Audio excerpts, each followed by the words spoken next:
teman-teman, selamat pagi. Selamat bertemu kembali dalam program kita membaca Alkitab setiap hari. Mari kita terus mengikuti pembacaan Alkitab kita. Mari kita jadikan Alkitab menjadi pedoman hidup kita. Amin, saudaraku. Hari ini kita masuk dalam edisi 13 Januari. Tapi sebelumnya, saudara kita mari berdoa. Terima kasih Tuhan, pagi hari ini kami bersyukur untuk hari yang baru. Terima kasih untuk hari ini, berkati hari-hari kami, berkati kami lewat firman-Mu, dan sepanjang hari ini kiranya kami boleh berkemenangan bersama firman Tuhan. Di dalam Yesus Kristus kami berdoa. Haleluya. Amin. Shalom Bapak Ibu. Hari ini kita masuk dalam edisi 13 Januari. Tema kita, tamu istimewa. Siapa tamu istimewa kita? Haleluya. Mari kita baca dalam Injil Matius pasal yang ke-41 sampai 42. Barang siapa menyambut seorang nabi sebagai nabi, ia akan menerima upah nabi. Dan barang siapa menyambut seorang benar sebagai orang benar, ia akan menerima upah orang benar. Dan barang siapa memberi air sejuk secangkir saja pun kepada salah seorang yang kecil ini, karena ia muridku, aku berkata kepadamu, sesungguhnya ia tidak akan kehilangan upahnya daripadanya. Bapak Ibu yang kasih Tuhan, ketika kita menyambut tamu istimewa, pasti kita juga perlakuan kita istimewa. Ketika orang tua kita datang dari kampung,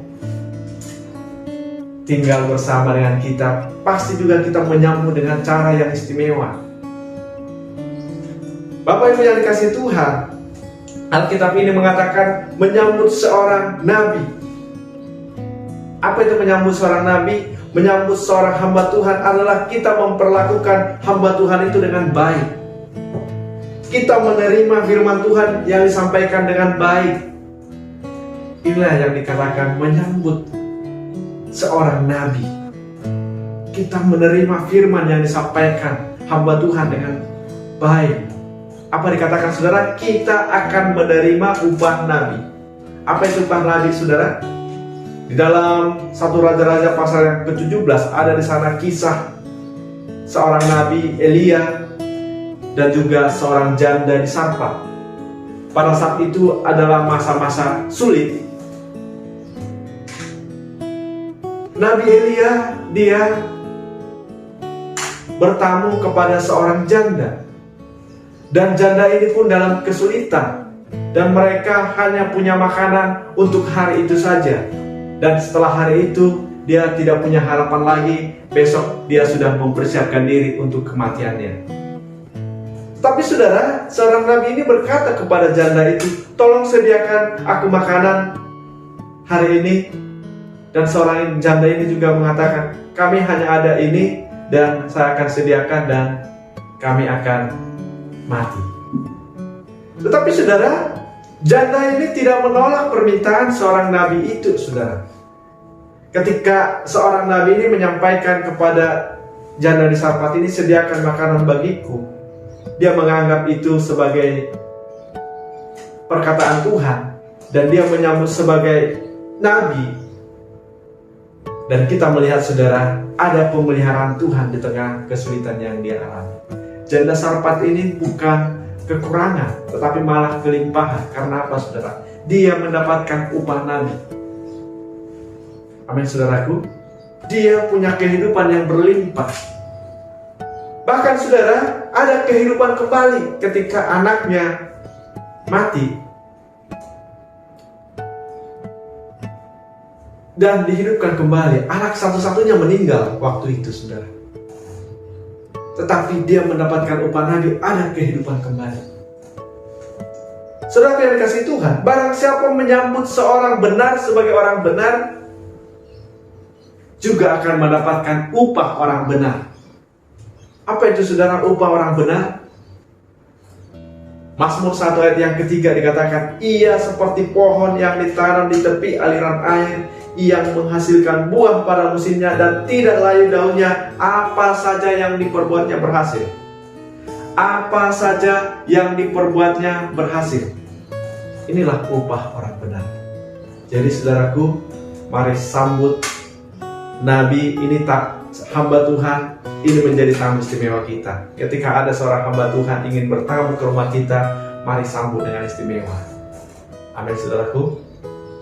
Ketika orang benar atau orang-orang sepelayanan, teman-teman pelayan, teman-teman segereja datang ke rumahmu, mari sambut dengan istimewa. Amin. Karena ada berkat di situ.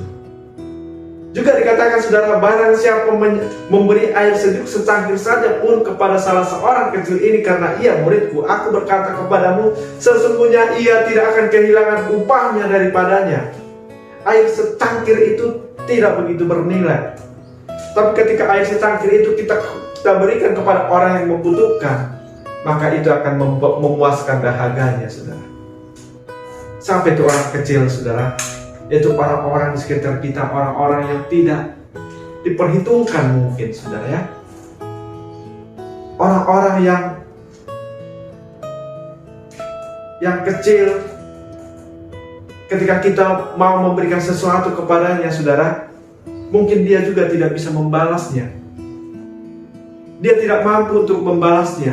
Tetapi ingat, saudara, Tuhan katakan, sesungguhnya ia tidak akan kehilangan upahnya daripadanya. Karena apa, saudara? Tuhan yang akan membalasnya. Siapa tamu istimewa kita, saudara? Orang-orang di sekitar kita, orang-orang yang tidak diperhitungkan di lingkungan kita. Itu tamu istimewa kita. Berbuatlah baik kepadanya. Amin, saudaraku. Ketika orang sampah di lingkungan kami, ada tukang sampah, begitu ya, perlakukanlah dengan baik, saudara. Ya, jangan suka-suka memberikan uang lebih kepadanya, maka dia juga akan hormat kepadamu. Dia tidak bisa membalas kebaikanmu, saudara, tapi Tuhan akan membalasnya. Amin, saudaraku. Ya, mari, saudara, jangan kasar terhadap mereka. Orang-orang yang kecil, barang siapa memberi air sejuk secangkir saja pun kepada salah seorang yang kecil ini karena ia muridku, sesungguhnya ia tidak akan kehilangan upahnya. Orang-orang kecil itu juga orang-orang berharga di mata Tuhan. Mari kita peduli. Amin, saudaraku. Mari kita melakukan yang terbaik. Mari kita menyambut dengan istimewa mereka tamu istimewa kita. Amin, saudaraku. Demikian firman Tuhan hari ini, kiranya memberkati kita. Saya undang kita kembali berdoa. Terima kasih Tuhan. Pagi hari ini kami diberkati firman Tuhan lewat tema kami hari ini, tamu istimewa. Bahwa tamu istimewa kami adalah hamba-hamba Tuhan, orang-orang benar, orang-orang yang tidak diperhitungkan di sekeliling kami. Terima kasih buat firman-Mu. Roh Kudus memberkati kami. Di dalam Yesus Kristus kami berdoa. Haleluya. Amin. Terima kasih. Sampai ketemu besok pagi. Tuhan memberkati kita. Puji nama Tuhan.